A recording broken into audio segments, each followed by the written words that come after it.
In today's show, let's look ahead to Monday in the NBA. What we're watching for, injury news, streaming options. Michael. Thanks, Josh. It's Michael Bolton here, and it's time for another episode of the Locked On Fantasy Basketball Podcast. Let's get to it. Let's get to it, indeed. You are Locked On Fantasy Basketball, your daily fantasy basketball podcast, part of the Locked On Podcast Network.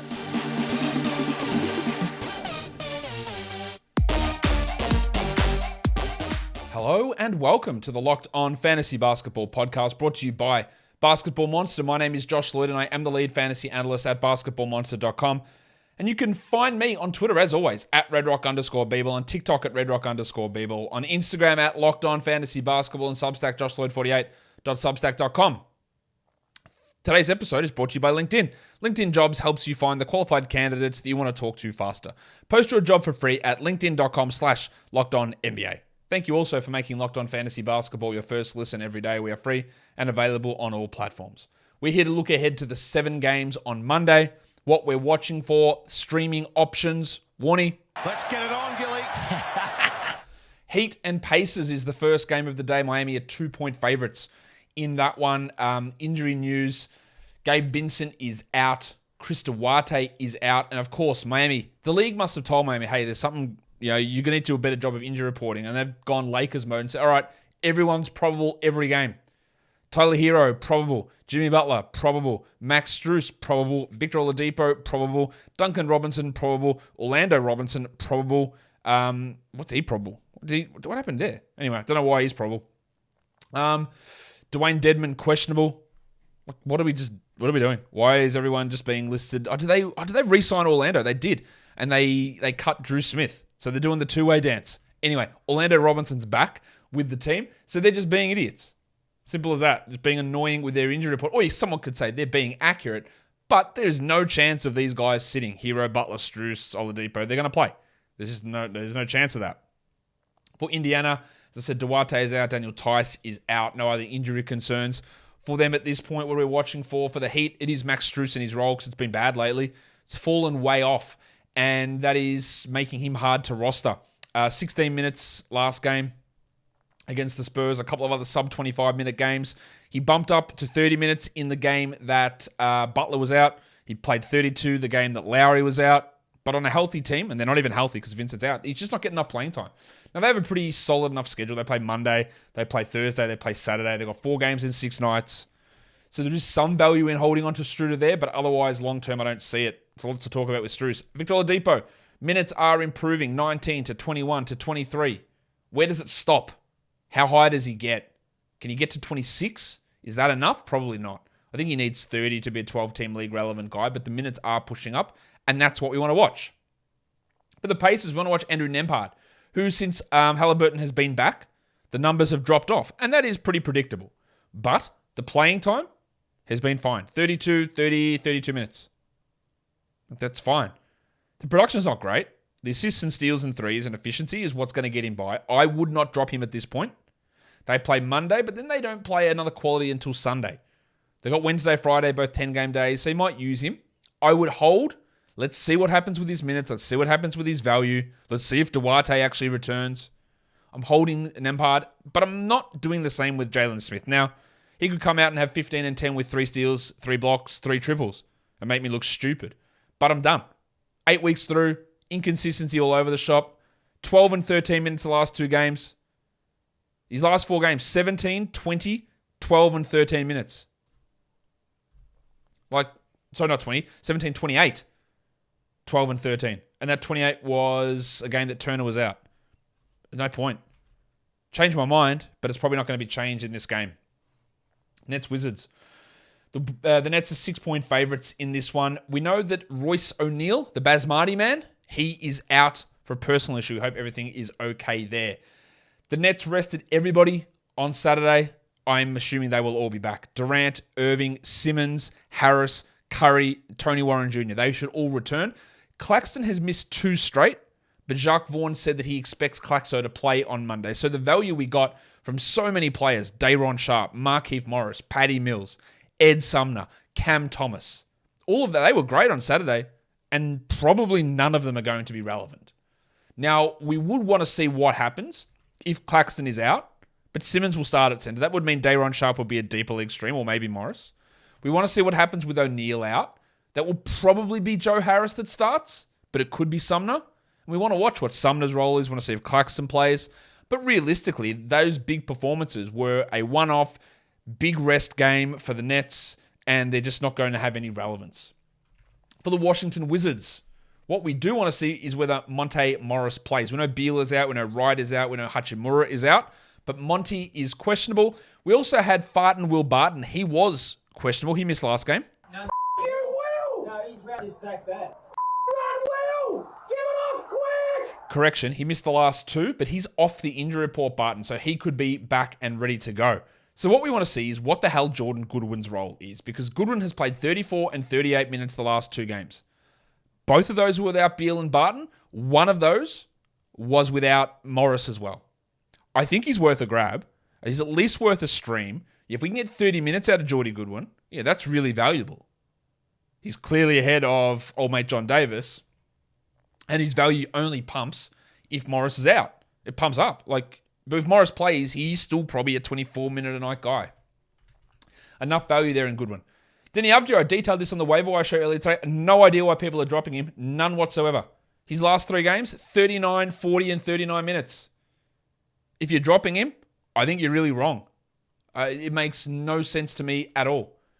They don't have the greatest schedule, Monday, Wednesday, but then they do have a weekend back-to-back, which, on my Week 9 preview, I screwed it up. I didn't list them in the weekend back-to-backs, and I apologize for that. The Wizards do have a weekend back-to-back. Denny Avdija should be rostered in all 12-team leagues for now. Doesn't mean it has to be on your roster, but he shouldn't sit on a waiver wire. The value is too great for now. It might die if Beal is back on Wednesday, which is possible, but Avdija should be rostered. Today's episode is brought to you by Rocket Money. You have subscriptions. I have subscriptions. We all have subscriptions. But how hard is it to keep track of them?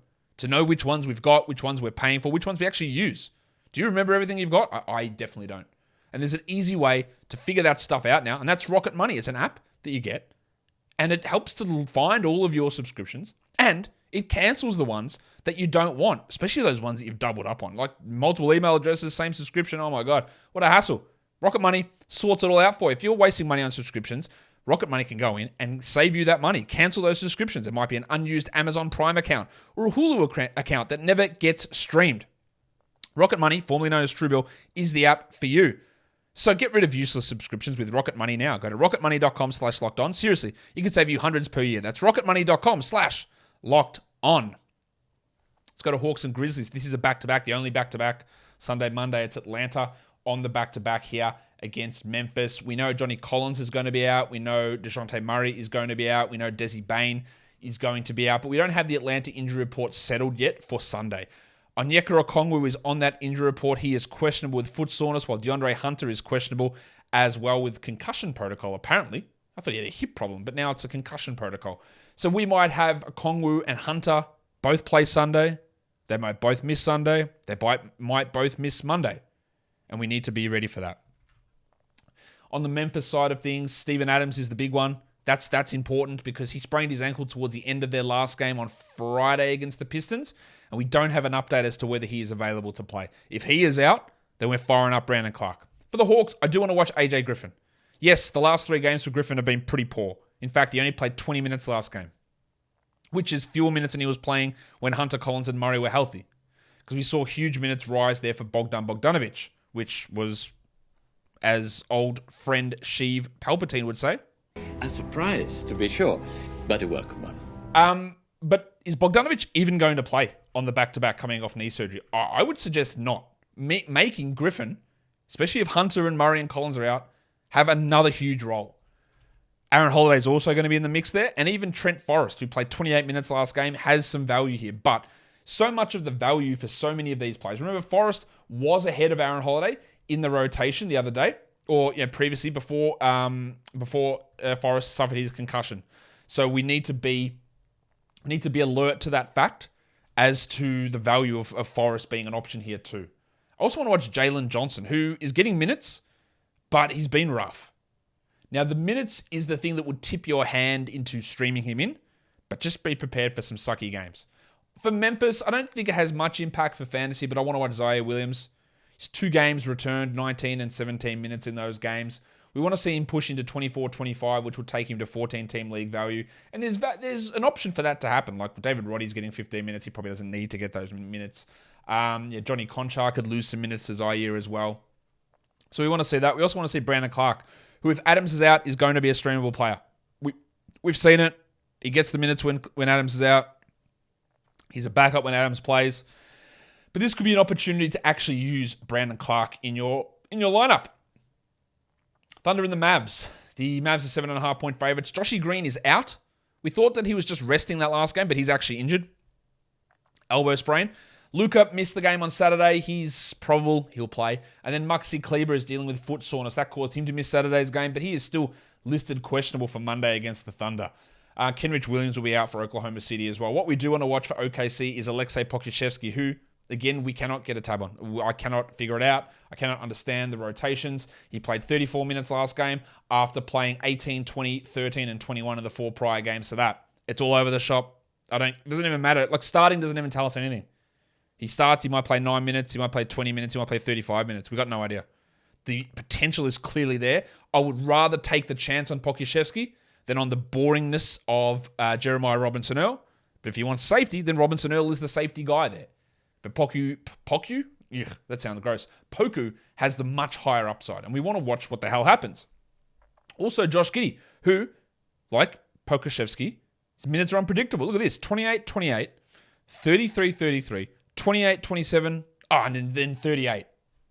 All right, it's all over the shop. He's been disappointing this season, Giddey, but 38 was great in that game against Cleveland. We hope that's able to continue. For Dallas, Tim Hardaway smelled like he was really bad in the last 2 games. Missed all those free throws against the Bucks, stunk against the Bulls, and we have seen Tim Hardaway stink a lot of times in the past.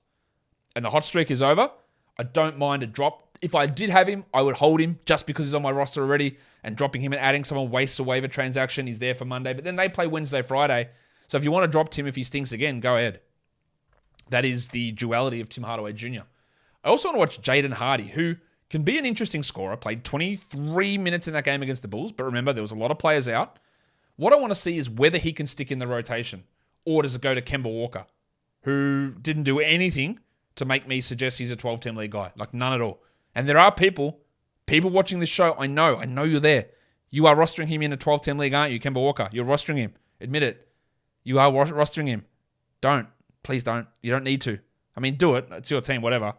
But I don't think you need to do it. Anyway, let's watch to see whether Jaden Hardy gets some minutes. Cavs Spurs. No spread or total at this point. We know Dean Wade is out with that shoulder issue, but there's some big ones here. Don Mitchell. He's Don. He's good. Missed 2 straight games, Friday, Saturday, with the leg issue.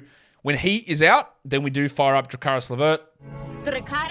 And Kevin Love, who had the fractured thumb and then came back and now has back soreness, he's out again. He is not a 12-team league guy, Kevin Love. No. So we don't know if he's going to play. But if those guys are out, then obviously we're firing up LeVert. But then there's Osman, who can step up with Love out as well. So you got to watch that one. He has provided, 20-plus minutes in like every game recently? Because there's always been somebody out. Look at his last 9. 32, 27, 28, 29, 20, 30, 23, 35, 26 for Chetty Osman. It's a lot of minutes. Yet, on a healthy team, I don't see how he gets it. But there's just always someone out, and he's always the one that steps up. Meaning there's always some stream value there. For the Spurs, well, we don't know. Because there's a bunch of guys who are questionable. Jakob Poeltl has now missed 5 straight games. Jeremy Sohan has missed 5 straight games. Zohan now! Keita Bates-Diop has missed 2 straight games. And those guys can all have value depending on the ins and outs of that team. If Poeltl is out, we look at Zach Collins and then Charlie Bassey behind him. If Sohan's out but Bates-Diop is in, then we look at Bates-Diop. We've got Romeo Langford if all these guys are out because he's really stepped up and we want to watch Romeo Langford. Look, let's actually go back to the Cavs. We want to watch LeVert. If Mitchell's out, we add LeVert. If Mitchell's in, we drop LeVert. But also watch Evan Mobley, who has struggled, has struggled playing next to Allen. Last game, they both played well. And that's an encouraging sign. Is that a Mitchell absence thing? I don't know. We always want to just accumulate data here. For the Spurs, Zach Collins, if Pirtle is out, we definitely stream Zach Collins, and I think he's worth a grab anyway. But we want to see if he's able to maintain what he did the last 2 games. And then Romeo Langford, who has in the past been one of the worst per-minute fantasy producers ever. But the last couple of games, he's been playing very well. And with the absence of Pirtle, Sohan, Bates, Diop, they're pushing Keldon up. They started Langford over Vassell last game. I don't think that'll last. But if we get 27 minutes out of Romeo, he's at least a 14-team league streamer if these players remain out. And where he fits on a healthy team, I don't know. And we'd love to find that out as well. Today's episode is also brought to you by LinkedIn Jobs. You need to hire for your business? Well, it can be a troublesome decision because if you get it wrong, it costs you so much. Time, money, productivity, sanity, all that stuff goes out the window. You need to be 100% certain that you have access to the best qualified candidates available. That's why you have to check out LinkedIn Jobs. LinkedIn Jobs helps you find the right people for your team faster and for free. Go create that job on LinkedIn right now. If you're a hiring person, go do it. And then it's easy. You fill in all the things you need, all the screening questions, all that. And then on your LinkedIn profile, you add the purple hashtag hiring frame, and that lets people know, bang, you're hiring. The screening questions, they make it easy. You can sift through all the nonsense and get the right people with the right experience and the right skills for your job. It's why small businesses rate LinkedIn Jobs number 1 in delivering quality hires versus leading competitors. LinkedIn Jobs helps you find the qualified candidates that you want to talk to faster. Post your job for free at linkedin.com/lockedonnba. That's linkedin.com/lockedonnba to post your job for free. Terms and conditions apply. Let's go to the next one. It's the Wolves and the Blazers. The Blazers are 5-point favorites here. Towns is out. Prince is out. Little is out. Gaz Payton is still out. Jesus, this is the long-ass recovery from Gary Payton. And then for Minnesota, Jordan McLaughlin is questionable. Kyle Anderson is still available in like 60% of leagues for no good reason at all. He's a must-roster player. He played 35 and 39 minutes the last 2 games. He's starting with Towns out. He's got to be rostered. And let's watch him do it again. I'm pretty sure he will. We also want to watch Rudy Gobert, who has been better. Still not quite getting the block numbers that we want from Gobert, but we're getting a little bit of extra usage, up from like 15, 16% up to 19%, which is good, so the extra shot there. But still not giving us that big block numbers, and I worry a little bit that maybe the big blocks for Gobert aren't coming back. So we want to watch that. For the Blazers, Jeremy Grant. That's Jeremy Grant, Lillard, Simons. We just want to watch that triumvirate, how the shots get distributed. We saw both Simons and Grant be top 20 sort of players with Lillard out, but where can they settle back? Can they be top 50? I doubt it. Can they be top 70? Getting close. Top 80? Maybe. That's what we want to watch. And we also want to watch Justice Winslow, who was getting like 25 minutes a night, even with players healthy, but seems to have lost a lot of the backup minutes at center to Drew Eubanks, who's playing really well at the moment. 20 minutes last game for Eubanks, 14 for Winslow. Now, Winslow is providing like 14 to 16 team league value with Lillard back. But if he's only playing 13 to 15 a night, then he doesn't give that. And Eubanks starts to give that. And that's what we want to pay attention to. The Celtics and the Clippers. 3.5-point favorites, Boston is. At this stage, there was some rumor that we'd see Rob Williams return on the weekend against the Warriors. That was him. Was he doing a Jaren Jackson? Oh, any minute now, whatever it was. So maybe I'll be back. Okay, maybe. It seemed really early. And we don't know whether he's going to play in this one. We also don't know whether Al Horford is going to play. And I have seen this bandied about in lots of spots. Lots of people asking this question. With Rob Williams back, should I just drop Al Horford? No. No, you shouldn't. I do not think that the return of Rob Williams is negatively impacting Horford really at all. We saw them coexist last season, all season. No problem at all. I do not think that the return of Rob Williams means Al Horford moves to the bench. It means that Derek White moves to the bench. Maybe I'm wrong on that. Maybe they will put Horford on the bench and keep White starting. I'd be pretty bloody shocked. So, no, you do not preemptively drop Al Horford. This is not to rule out that maybe they move Al to the bench and he plays 23 minutes a night and preserves himself for the playoffs. And they just split all those minutes at center and it keeps Al Horford healthy. That might happen. It's a really small chance of happening, like tiny, but it might happen. But you don't preemptively drop based on that assumption of something that's probably unlikely to happen. And the reason I say this, I just see it everywhere. It gets asked to me in Twitter. It gets dropped in YouTube comments. I see it on Reddit. I see it on forums. I see it everywhere. man, should we drop Horford now? Williams is coming back. Like, no, you don't. Absolutely not. There you go. I want to watch White and Brogdon because Brogdon is shooting like 50% from three.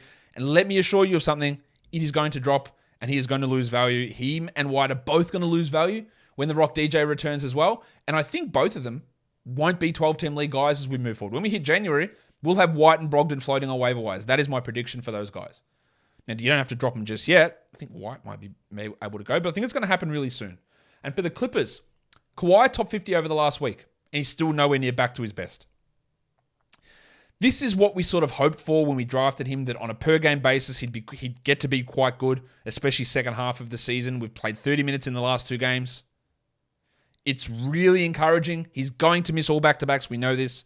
A risk of re-injury is there. He's looked way worse than we anticipated. But the improvement since returning from the ankle injury has been much more rapid than I expected. Let's see what he does here. With Kawhi and Paul George back, though, Zubats has gone missing. Played very few minutes last game. He's not a drop, but what he was doing early in this... And we've heard the Clippers talk about this a lot, that a lot of their small ball stuff was predicated on having Kawhi and Paul George available. And that doesn't mean good things for Zubats. Now, he played 34 minutes against the Heat, but only 20 minutes against the Wizards. We have to really watch what the playing time looks like here for Zubats. If we're looking to stream back-to-backs Monday, Tuesday, it's only the Celtics. So even if Al Horford plays on Monday or Rob Williams plays on Monday, they're not playing both of these games. So White and Brogdon keep some of that value there. Blake Griffin becomes a deeper league stream. Sammy Hauser becomes an option as well. But they're the only team with a back-to-back on the Monday, Tuesday. If we're streaming in for Monday for category leagues, Denny Avdia, what are we doing? He's got to be rostered at this point, at least for Monday. Great stream. Johnny Concha is worth looking at. What? Yeah, I said what I said. John Concha is an option to stream in. Jeremiah Robinson-Earl, it's so low upside. So is Dorian Finney-Smith. There is going to be other names who appear on this list when we hear other injury news. Like, if we hear Steven Adams is out, then Brandon Clark's a great stream. All right, but we don't know a lot of these things at this point. Don Mitchell's out. Karis LeVert's the guy. Chetty Osman becomes an option if Kevin Love's out. Zach Collins shoots to the top of this list if Pirtle's out. Bates Diop shoots to the top of this list if he is in and Sohan's out, or at least the middle of this list. Jalen Williams is a pretty strong stream. The Broncos country, let's ride. With Royce O'Neal out, Seth Curry and Joe Harris can be options. Now, picking which one's going to go off is impossible. I'd probably go Seth over Joe. I think he's got a little bit more upside, but it's really a toss-up. And then I said, Zach Collins there. I'd add him. I don't think Pirtle's going to play, but we don't know at this point. For deeper leagues, Jalen Johnson, Aaron Holiday, throw Trent Forrest in that mix as well. Josh Richardson, Corey Kispert, Victor Oladipo, Timothy John McConnell, Dwight Powell, Lamar Stevens, and then those other guys like the Chetty Osmonds and that sort of stuff go in there as well. Charlie Bassey. For points leagues, Avdia, Kyle Anderson, absolute must rosters. Pokuševski, Marcus Morris, Jalen Noel. I'm feeling less interested in Noel at the moment. Caleb Martin, Nembhard, and Jalen Williams. These are all available in over 50% of leagues who can be streamed in for Monday. When we look at some chunky value over the next 5 days, Monday through to Friday, we've got 3 quality game days. Monday, Tuesday, and Thursday. No one plays all 3 of those days. So these guys are all playing in at least 2 of them, and there's value there. Caleb Martin, Walker Kessler should be rostered. Torrey Craig, 2 low volumes over the next 5. Marcus Morris, Larry Nance should be rostered. I think Grayson Allen probably should be rostered.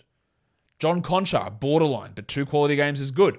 And Tari Eason with 2 preseason games, 2 quality games as well.